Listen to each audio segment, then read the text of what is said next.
paz do Senhor Jesus. Chegamos a mais um estudo do livro de Neemias. E nesse momento a gente chega no capítulo 12. E quantos aprendizados e ensinamentos até aqui. Como Deus tem sido maravilhoso e comunicado aos nossos corações palavras poderosas. Palavras que vêm direto do trono dele para abençoar as nossas vidas e nos edificar. O capítulo 11 foi muito especial, apesar de ter sido um vídeo só, né? Eu creio que o 12 vai seguir o mesmo caminho e assim como eu falei no 11, eu vou ler grupos de versículos, não lerei todos porque tem muita menção de nomes. Mas você faça a sua leitura e tome suas anotações, faça a leitura completa do capítulo e que Deus ministre no seu coração, tá bom? Bom, quem chegou agora e só pegou o capítulo 12, tem uma playlist aqui no canal com todos os capítulos. Basta você acessar. E damos início ao estudo do capítulo 12 do livro de Neemias. E vamos fazer diferente dessa vez. Eu não vou começar lendo, mas vou começar fazendo uma pequena introdução, falando acerca, porque esse capítulo, essa primeira parte fala dos sacerdotes que vieram para Jerusalém. E vai fazer a menção dos sacerdotes e dos levitas também, que vieram desde a primeira leva que está registrada lá no livro de Esdras, depois a segunda leva com Esdras e depois a terceira leva com Neemias. E eles vão sendo listados, todos eles, nesse capítulo 12. Eu não vou ler esses versículos, eu não vou ler esses nomes. Mas você precisa entender que são sacerdotes que vieram para Jerusalém junto com, primeiro, Zorobabel e Jesua, depois Esdras, depois com Neemias. Eu quero apontar agora, e esse versículo eu vou ler no versículo 10. A segunda parte que é subdividido o capítulo 12, primeiro lista os sacerdotes, depois vai fazer uma lista do versículo 10 ao versículo 26 dos chefes, dos sacerdotes e dos levitas. Eu quero dar uma pausa e ler o 10. O versículo 10 do capítulo 12. Perdão, que diz assim: Jesua gerou Joiaquim. Joiaquim gerou Eliasibe. E Eliasibe gerou... Quem são esses nomes? Eu falei que eu não ia fazer a leitura dos nomes. Mas nesse versículo, são 2 versículos de nomes que eu vou ler nesse capítulo 12. É esse 10 que eu preciso fazer uma pausa para mencionar que o filho de Joiada casou-se com uma filha de Sambalate, tornando-se o neto Eliasibe, genro de Sambalate. Você sabe quem é Sambalate? Você lembra dele? Pois é. Nesse momento, há menção nos estudos e uma pausa para fazer para nos dar essa informação. E uma informação que a gente só vai ter o pleno esclarecimento quando nós formos estudar o 13.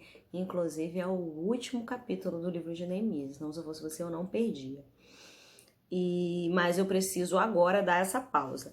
A outra pausa que eu vou dar para ler os nomes é no versículo 25, que diz: Matanaías, Baquebuquidias, olha só que prova, Obadias, Messulão,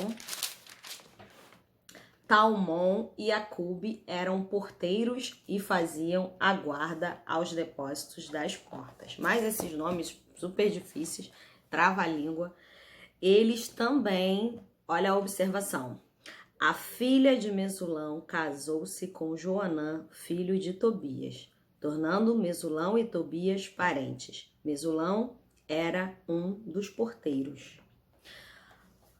Ou seja, nesse momento nós percebemos que sacerdotes, nós percebemos a aliança entre o povo de Deus e pessoas que não são o povo de Deus. Nós já falamos sobre esses 2 personagens, Sambalate e Tobias. Nós chegamos a mencionar em um dos estudos que por que eles tinham tanta informação? Porque haviam reuniões de família, porque haviam alianças entre o povo de Deus e a família deles. E a partir disso, dava-se conhecer em reuniões de família, que a gente fala de tudo e mais um pouco, o que estava acontecendo durante a reconstrução dos muros, durante a reconstrução do templo, durante o trabalhar do povo que havia retornado. Então, essas alianças familiares fizeram com que alimentassem os inimigos do povo de Deus. E Sanbalat e Tobias ameaçava Neemias com cartas, lembra que eu falei das cartas? Ameaçava Neemias com oposições, com mentiras, levantando falso, dizendo que ele queria se tornar rei. Enfim, que fazia afronta. Levantaram-se fazendo afrontas, colocando a confusão, gerando confusão no meio do povo de Deus. E a partir de alianças que não é de acordo com as ordenanças. Lembra que eu falei para vocês que eles, conforme fora feito a leitura do livro da lei, eles se humilhavam, eles choravam, eles colocavam o rosto em pó, eles se rendiam diante de Deus, porque eles sabiam que eles haviam procedido de maneira diferente das ordenanças que o Senhor deixara. Inclusive quando eles recebem a palavra, eles percebem na lei que o povo havia de ser separado, que não deveria haver alianças, não deveria haver casamentos mistos. Naquele momento, aquele povo percebe que estava errado, que estava em aliança. E lembra que eu falei que foi um momento onde não era ninguém que apontava os erros. Eles ouviam e eles se arrependiam dos seus próprios erros e defeitos. E quando chega nesse capítulo 12, que vai fazer a listagem dos sacerdotes, dos levitas, né, que desde a primeira leva até o tempo de Neemias, e nessa listagem percebe-se a aliança, e aí fica como se fosse um introdutório, uma introdução para o capítulo 13, né, que eu não posso chegar lá, né, eu preciso me manter no 12. E além disso, além dessas alianças que a gente começa a perceber quando vai fazendo essa leitura, esse levantamento, esse estudo das pessoas que retornaram, dos sacerdotes, dos levitas, dos trabalhadores, dos porteiros, desse modo dá-se a conhecer as alianças. E olha que coisa interessante, muitas vezes a gente pode passar por textos como esse, onde menciona os nomes, onde menciona famílias, onde menciona genealogias, e a gente passar desapercebido. E nesse momento a gente vê a importância que foi a listagem desses nomes. Muitas vezes a gente considera, nós leigos, né, consideramos que tem certas partes da Bíblia que nós não conseguimos ter o pleno entendimento. São muitos nomes mencionados, são muitas famílias mencionadas, são muitas filhos de não sei quem, filhos de não sei quem, e você fica meio que atordoado sem saber o porquê. Mas quando você busca ter uma Bíblia de estudo, quando você busca estudar, você percebe links como esse. Né? Eu já falei para vocês que eu uso 2 Bíblias de estudo nesse estudo em vídeo. Do início até o fim, eu mantive com 2 Bíblias. Eu não peguei outra. Eu quis manter com 2, para poder seguir a mesma linha em todo o estudo. Mas se eu buscasse outros recursos, eu teria outras informações. Porque os estudos, eles continuam, eles permanecem, inclusive quando faz a menção e puxa o gancho para falar desses casamentos, é numa Bíblia de estudo que eu tenho, que é a Bíblia de Estudo da Mulher. E ela, quando eu falei também das mulheres que trabalharam na reconstrução do muro, também foi um apontamento que trouxe a partir de um estudo da Bíblia da mulher. E aí nós vamos percebendo que cada Bíblia de estudo, ela vai te revelar uma porção. Aí talvez você pense assim, meu Deus, mas eu preciso ter várias. Você precisa ter as que você achar que seja necessário. Você precisa ler as versões que te esclarecer melhor. Eu já falei aqui sobre isso, né? Você precisa fazer a leitura numa versão que vai te trazer compreensão. E uma versão mais atualizada te traz uma maior compreensão, né? Do que você continuar lendo naquela versão, né? Anterior, que foi uma que você sempre leu. Se você buscar e ter uma versão diferente, hoje em dia temos aplicativos da Bíblia, e nos aplicativos há várias versões disponíveis, você vai tendo uma outra visão, você vai tendo um outro esclarecimento, porque é uma versão que está numa linguagem de melhor compreensão. Da mesma maneira, a Bíblia de estudo. Você precisa buscar, se você quer aprender mais da palavra, se você está aqui comigo é porque você quer, você precisa buscar versões e estudos que vão te trazer uma melhor compreensão. Porque como que nós vamos adivinhar desses casamentos, dessas alianças, só a partir do versículo? A gente precisa ter o estudo daqueles versículos. Assim como tem porções que o Senhor liberou para nós durante esse estudo do livro de Neemias, do mesmo modo no estudo do livro dessas Bíblias de estudo. Né? Quer dizer, muito além, porque são várias pessoas e pessoas muito mais capacitadas, muito mais estudiosas do que eu, não chego nem na pontinha do pé, né? Mas o Senhor nos dá graça e nos abre o entendimento.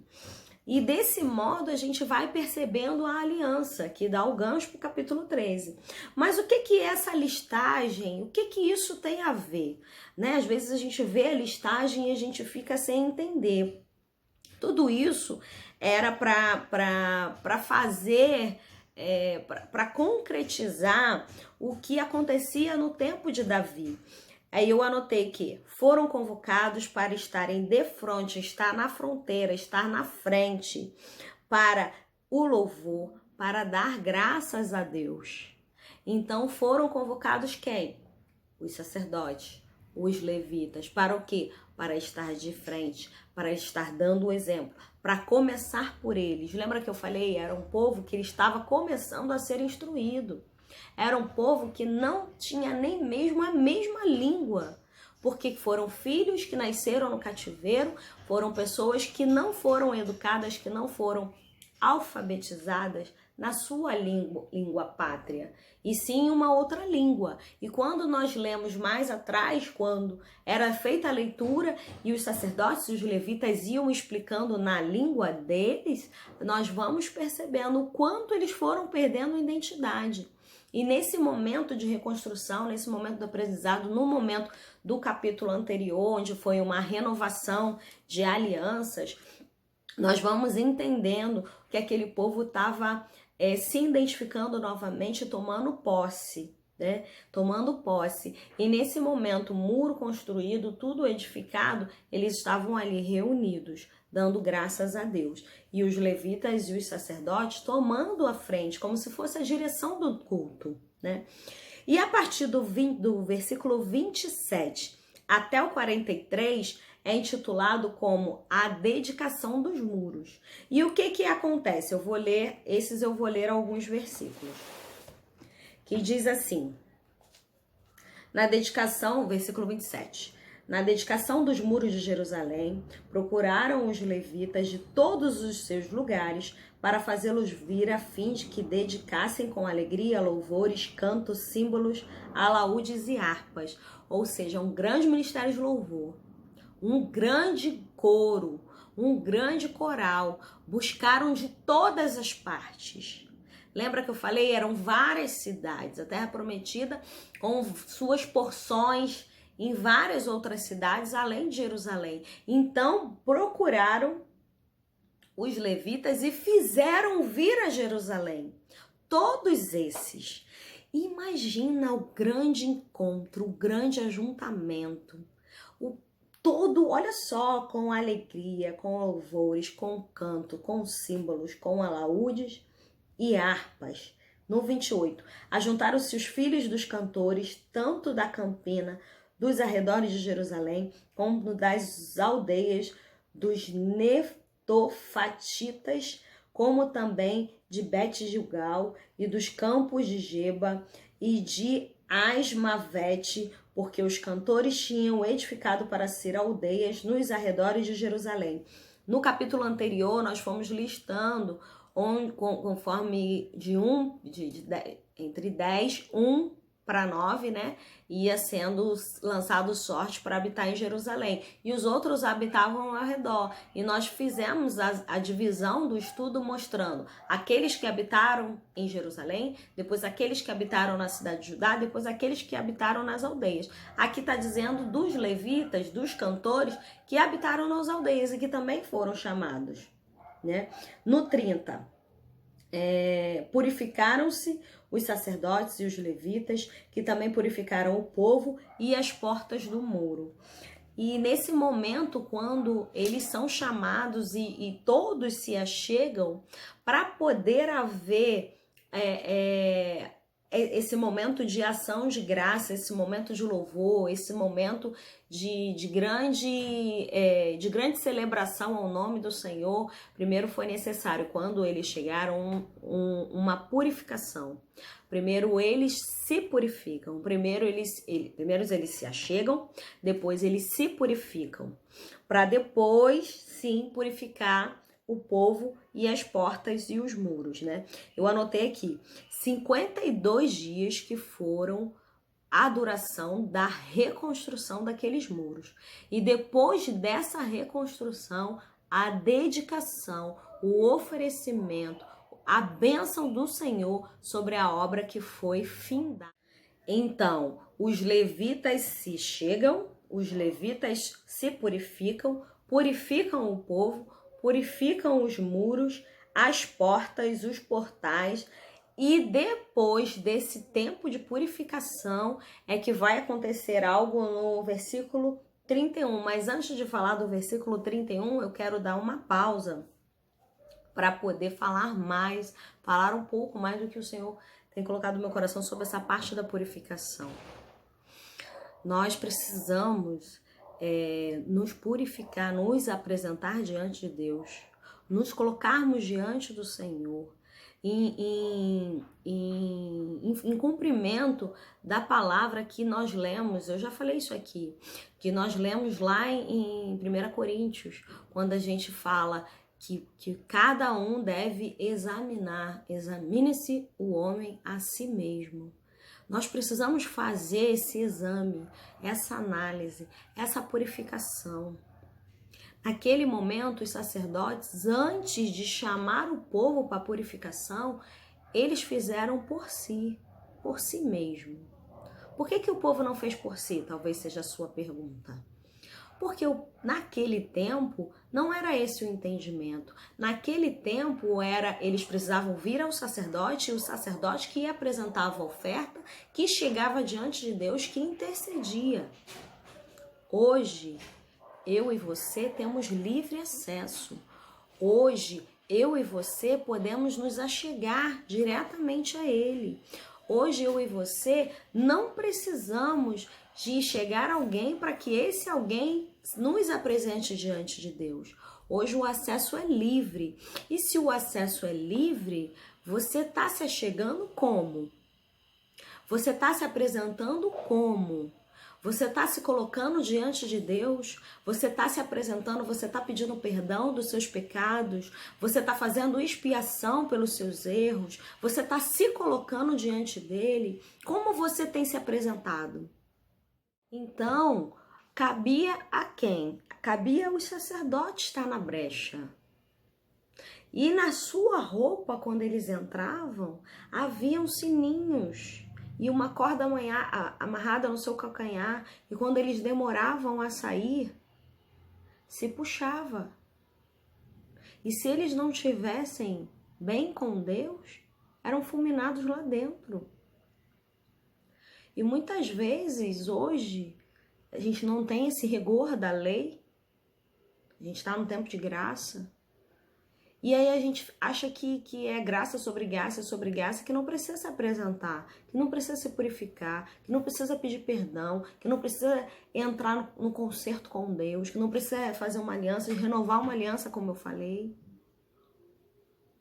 Você precisa saber como se apresentar diante de Deus. Precisa se colocar diante de Deus com reverência.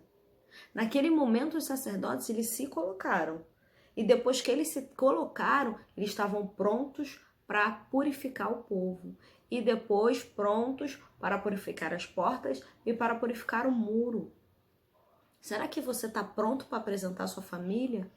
Será que você está pronto para apresentar a sua causa, o seu negócio, as suas dispensas, os seus afazeres? Será que você está pronto? Será que está na hora de você fazer pelos outros?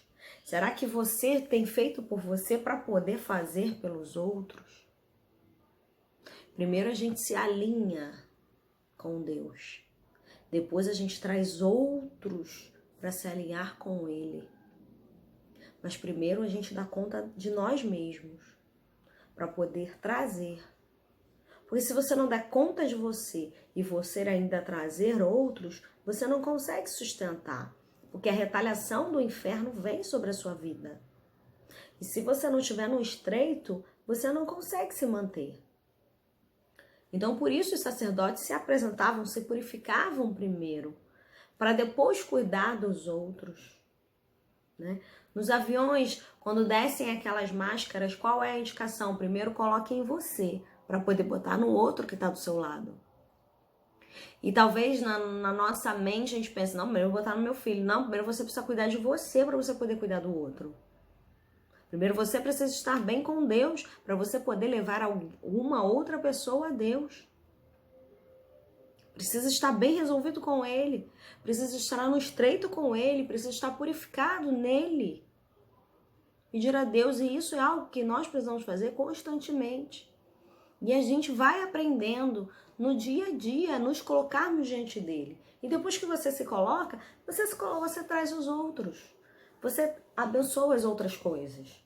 O que vier à sua mão, o que você tem a fazer. Eu apresento vocês que estão assistindo o estudo diante de Deus. Mas primeiro eu precisei me apresentar. Primeiro eu precisei me consagrar, me preparar. Isso é algo contínuo. Porque pela graça e pela misericórdia que eu tô aqui ministrando para vocês. Sabe? Tem dias que não é fácil. Tem dias que a batalha é travada na carne. Que bate um cansaço, que bate um desânimo.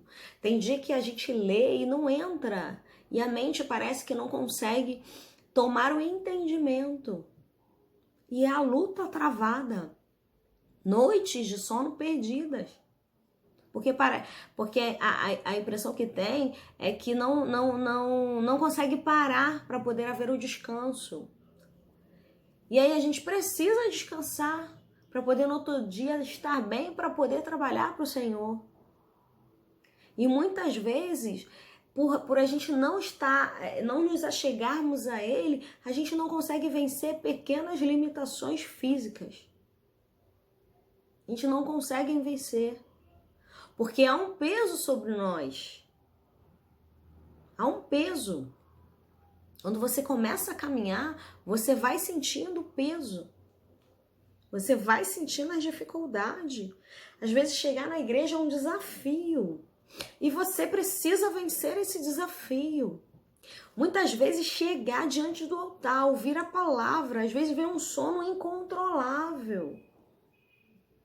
Muitas vezes você não consegue se conectar. Muitas vezes você está ali, mas a mente está em casa, no problema da casa, no problema que tá te afligindo, na pessoa que está internada, que precisa da urgência. Ou um problema que você está passando no seu físico, no seu íntimo. E você precisa. E você não consegue se desconectar disso. Ao invés de focar os seus olhos no Senhor, você foca no problema que você está enfrentando. Mas hoje nós aprendemos que eles foram chamados de todos os lugares. Foram procurados.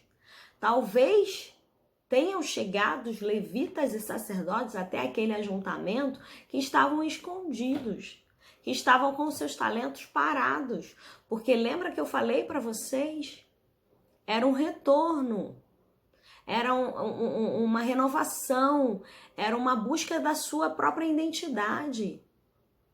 E haviam pessoas dispersas. Haviam levitas que sabiam tocar, sabiam cantar, mas que não havia mais o propósito, porque não havia as cerimônias, não havia as festas. E no momento do término da construção, há uma procura por esses sacerdotes e levitas. E quando eles se encontram, é necessário um momento diante de Deus para se purificar, para poder tocar com o instrumento, para poder louvar.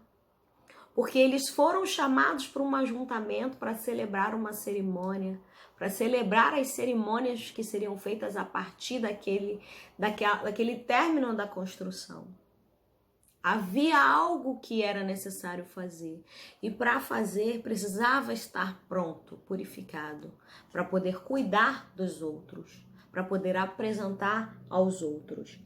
E logo depois que isso acontece, lá no versículo 31 diz assim: então fiz subir os príncipes de Judá sobre o muro e formei 2 grandes coros em procissão, sendo um à mão direita sobre a muralha, para o outro lado da porta do monturo. Então, ele dividiu todo aquele ajuntamento de sacerdotes e levitas, de músicos, de cantores, em 2 grandes coros, em 2 grandes grupos. E cada grupo saiu a cantar, a louvar, a dar graça por um caminho. Um saiu por aqui, o outro saiu por aqui.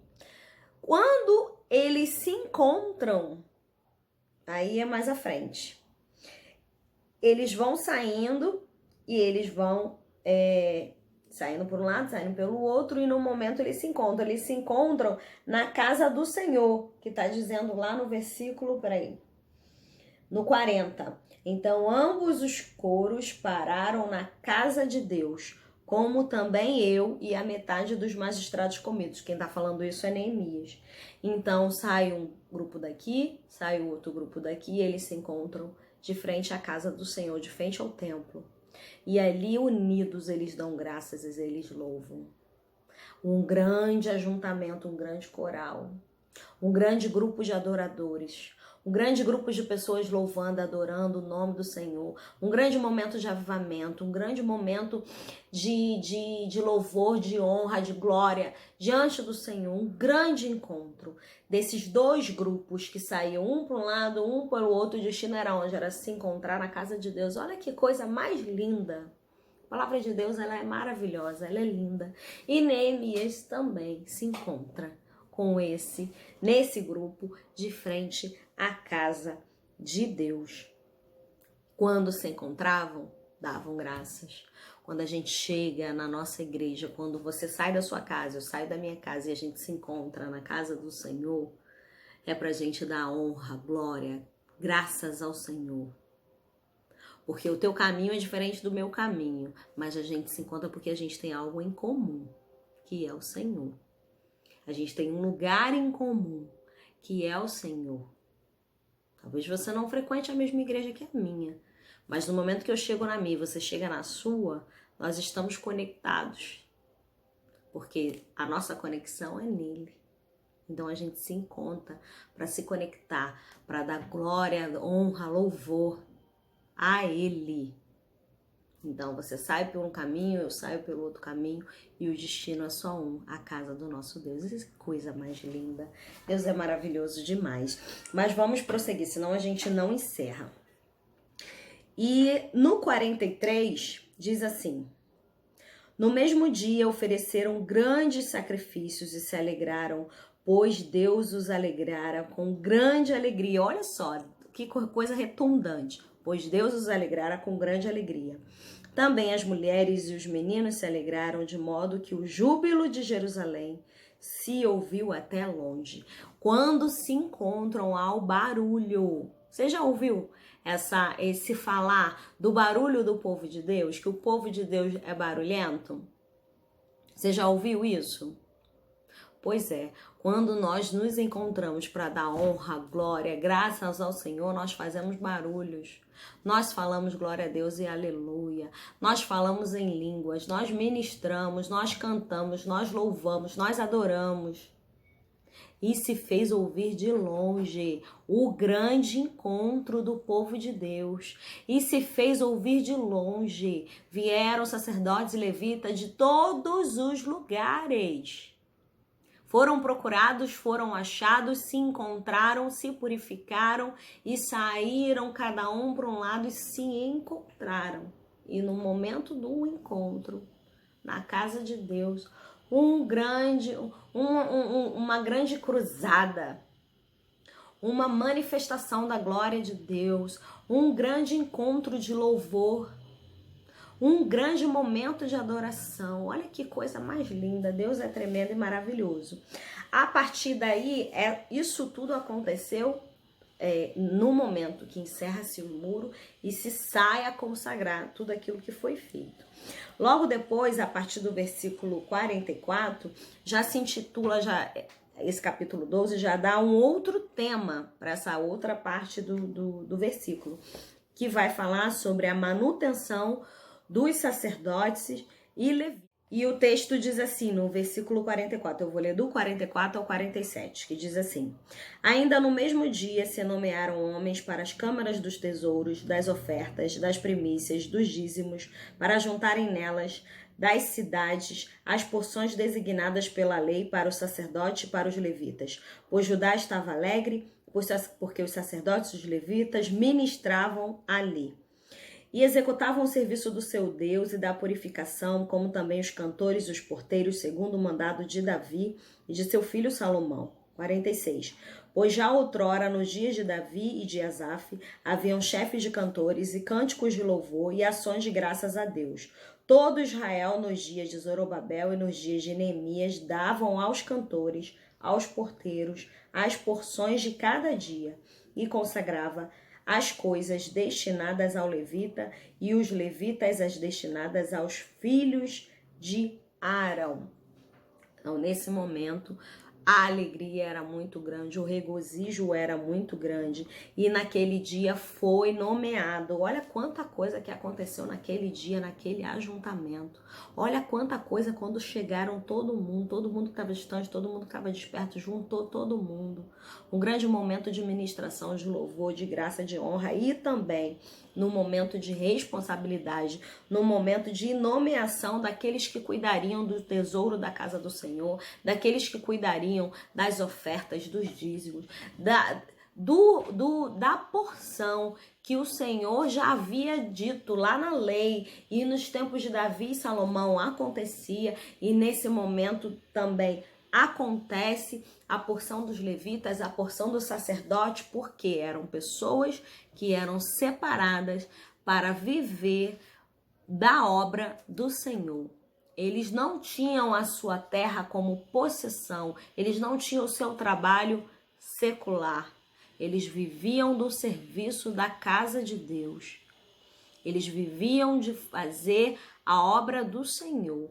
E era-lhe dado uma porção a cada dia. Era-lhe dado porção. Quem é que sustentava? O povo que sustentava. Porque aqueles precisavam ser separados. Como eu falei para vocês, era eles que chegavam diante de Deus, eles precisavam de uma intimidade. E muitas vezes, trabalhando fora, fazendo N coisas, você não consegue se dedicar ao que você precisa se dedicar.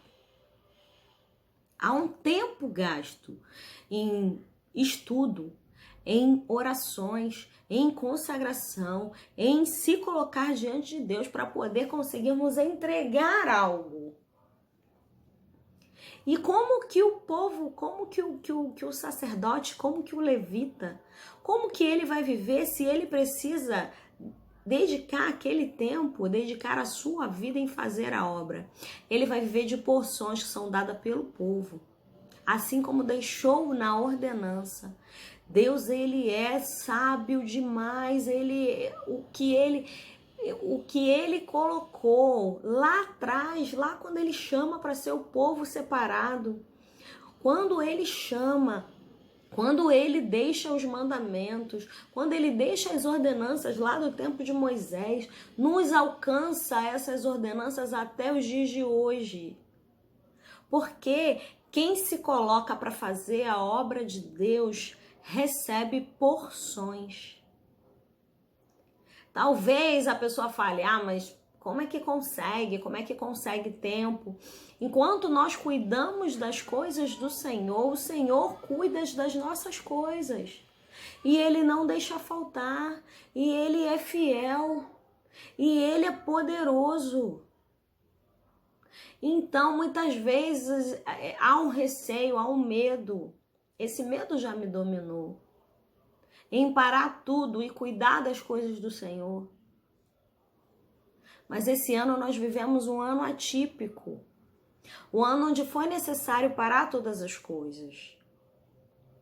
Um ano onde empregos foram perdidos, onde agora que a gente percebe o movimento de trabalho retornando, mas muitas coisas se perderam, muitas empresas fecharam. Um movimento que todo mundo precisou ficar em casa. E cada um precisou buscar por si. E talvez nesse momento você tenha tido o entendimento o quanto é importante estar na casa de Deus. Ou talvez você tenha se perdido nesse distanciamento e não tenha conseguido ainda voltar à casa de Deus, que perdeu a conexão. Porque antes eram os sacerdotes que nos ligavam, que ligavam o povo a Deus. Hoje a responsabilidade é sua. Hoje, se você não buscar por você, não há uma pessoa física que vá fazer o que você tem que fazer, que vá se apresentar, que vá oferecer ofertas, que vá se colocar. Hoje cabe a você essa função. E talvez, por caber a nós, muitas vezes somos relapsos. Muitas vezes não nos colocamos, não entendemos que para chegar diante dele tem que ser com reverência. Tem que ser pedindo perdão dos nossos pecados, nossas iniquidades. Nos afastando dos caminhos maus, das amizades, das rodas, das coisas que são lícitas, mas não nos convêm. Precisa haver essa separação. E quando Deus permite que você receba um estudo, uma palavra, uma canção dentro da sua casa e aquilo ministre no seu coração, é Deus enviando a porção para você, para que você possa se levantar, se colocar. O estudo da palavra de Deus não é algo que você vai ouvir e você não vai pôr em prática. Isso não existe. O que você aprendeu até aqui, você tem que carregar para a sua vida. É marcar nas tábuas do teu coração. É esconder a palavra dele no teu coração, para não pecar contra o Senhor. Então, as porções que o Senhor revela durante o estudo da palavra é para você carregar para a sua vida. É para mudar a sua vida. Porque a palavra de Deus, ela vem para nos confrontar.